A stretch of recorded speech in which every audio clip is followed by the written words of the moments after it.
Assalamu alaikum and welcome to the Why Teacher. We continue with our series Classroom Stories, and in today's episode I'm relating a really beautiful story about the human connection. So to give you a little bit of context and a little background on the story, the first 11 years of my teaching were centered around schools which mostly had the Asian community children. So being an Asian myself, I found myself very comfortable teaching those children, because when you understand the cultural references, it becomes a little more easier for you to reach out to the children, and your teaching style is defined in a specific manner. But after a while, after 11 years, I took a little break. And when I got back to my teaching, I was hired by a school which had 75%, Arabic children. And therefore, this was the first time that I got into a school which had heavy Arabic influence. I am going to be very honest, because before I even entered and joined the school, I had this set notion in my head that, disciplining Arabic children was going to be a task and it was going to be a big challenge. The first year that was given to me when I entered school was year 5, and it was a mix of, boys and girls. And just like when you enter a new school or a new classroom, the first few days are very experimental, because, the teacher is getting to learn about the children get to learn about the teacher. So this give and take takes a little bit of time, and eventually, you tend to strike a balance, or you tend to find your synergy. However, the moment I entered, I did identify a very popular boy inside the classroom. He was very funny. He was very sarcastic and very smart, so he was highly intelligent, and he had a lot of influence on the classroom. So when he decided not to follow the rules, a lot of other children joined him, and that would become a challenge for me, because I was new to the system, I was new to the classroom, I was trying to set rules for them, and this became a big challenge for me. So one day I created an activity for them where they had to work in groups, and of course when I created a group for him, he stood up and he completely refused to work with that group. When I asked him the reason, he said he didn't have any reason, he just didn't like the group. And so of course I'd never tackled a situation like that before in my life, where somebody would not give me a reason and just say that they just don't like it. So my ability to handle the situation was at loss at that point of time. So the easiest solution I found at that point of time was why don't you just go and sit on the chair in the corner, and you don't have to do it if you don't want to do it. And at some point, I was constantly questioning myself, am I doing this right? Is this the right way to deal with it? But I felt that if he doesn't want to do it, then I can't force him to do it.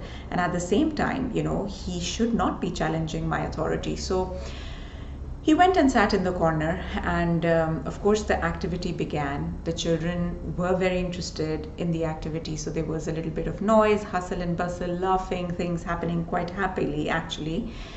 And every now and then I would eye him and look at him, and his favorite thing was just folding his arms and shrugging his shoulders and just looking here and there and really giving me a lot of attitude.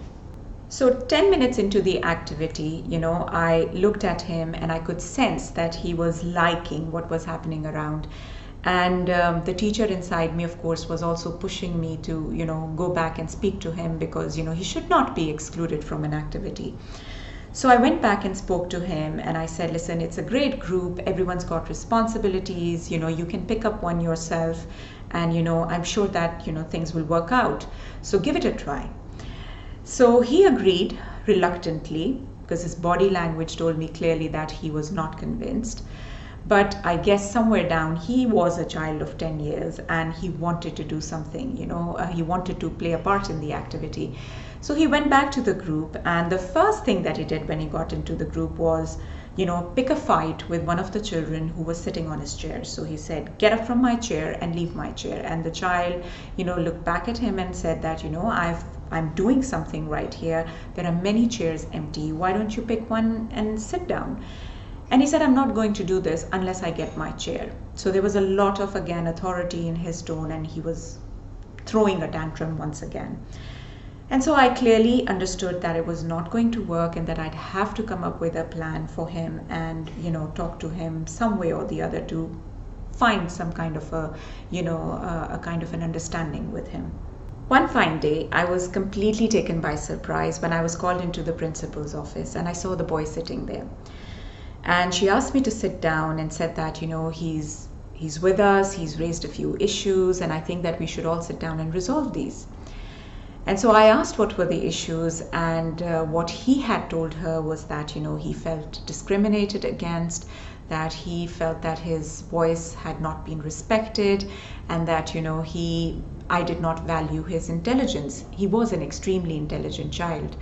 I reached out to him and I said that, why did he feel that I was being discriminating? And he said that, well, each time you ask a question and I raise my hand, you never pick me to answer the question. Which was not true, because we had a class of 32 children and I was a teacher who wanted every child to participate, And apart from that, of course, then he felt he had related the incident where I'd asked him to not be a part of the activity, and he felt that that was not valuing his voice. Now, of course, there was an answer for everything, but I wanted a solution at that point of time. So I addressed him and I told him that, I would try to be more understanding next time. I would try to give him many chances. If he wanted to become a part of, the team that helps me out inside the classroom, he's welcome to join.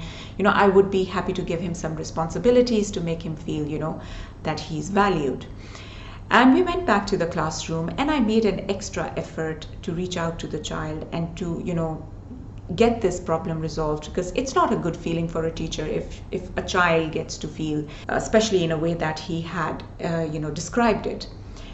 And so, he was a little more, understanding, but at the same time, I could still sense that it was not 100%. There was still something missing somewhere.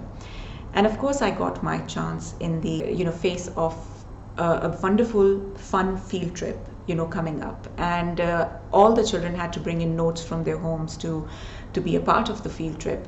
And every single child's parent had agreed to send their children on the field trip, sending them money. But, he was the only one whose parent did not, send in a letter, or he forgot. I'm not fully aware of what had happened there.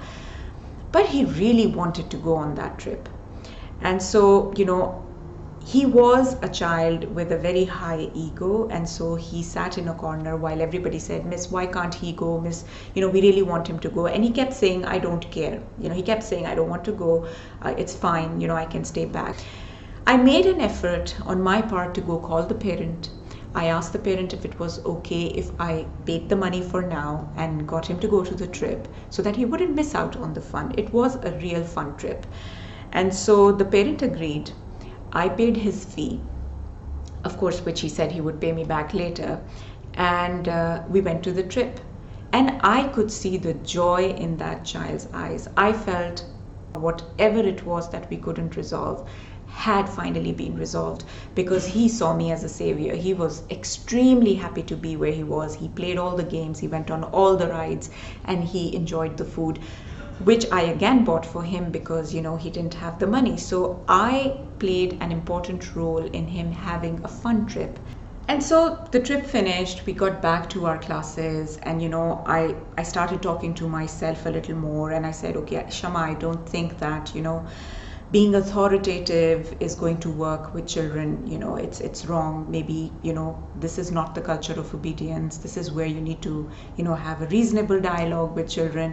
And I believe this experience truly transformed me as a teacher. And that's why this child remains very special in my heart, because I believe that I really changed as a teacher at that point of time.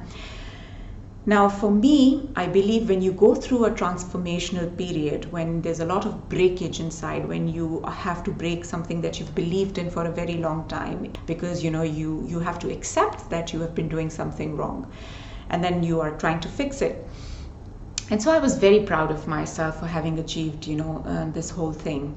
And then one fine day, I was teaching the class, and he got back to his ways, and he treated me exactly the way he used to treat me. He passed on sarcastic remarks through the lesson, and he got his boy gang together to, throw a tantrum and all. And I remember the emotional outbreak that I had at that point of time. And as much as I regret having that moment, I feel that that was also a life-changing moment for that child. Had I not reacted in the most human way at that point of time, I don't think I would have reached out to this child. And so I closed the book and I looked him in the eye and I said, you know what? I've tried everything with you. I have tried to reach out to you. I have tried to win your respect. I've tried to win your approval. I've tried to win your love. But nothing seems to work with you. I don't think that, I can give you any love unless and until you want it. And therefore, I'm not going to teach you anymore. And I remember closing the book and leaving the classroom in tears because I was completely broken at that point of time, because I felt that this was all that I could do for them. And of course, then the supervisor came in, spoke to the children. And the special thing about children, after you've spent an honest time with children, is that they cannot lie anymore. And so even the friends who used to back him up and be sarcastic and all, the thought of me leaving really shook them. And they came out with the truth, saying that, no, I think he always gives her a very difficult time, and, he attacks her whenever she's, trying to reach out to us, and whatever the truth was, they came out with it. And so, of course, they asked me if we needed to call the parent and speak to them. And I honestly had decided that, I was not going to address this anymore. And somewhere down in my heart, I did see that look in his eyes, which was of also hurt and not liking self for having done this to me. And I wanted to give it a try. And so I went back into the classroom without really raising an issue with the parents or anything. And I remember our journey there onwards for the next 2 terms was very smooth. He was respectful, he would be mindful. And to tell you this, how happy this whole thing ended up, was that I ended up teaching him. I taught his 2 brothers over the years. I struck a beautiful relationship with, his parents. And when he left school, he wrote me a little letter. And the letter said that, thank you, Miss Shama. I learned to be honest from you, and I learned to be truthful to myself, which is one of the most special memories that I hold of this child with me to this day.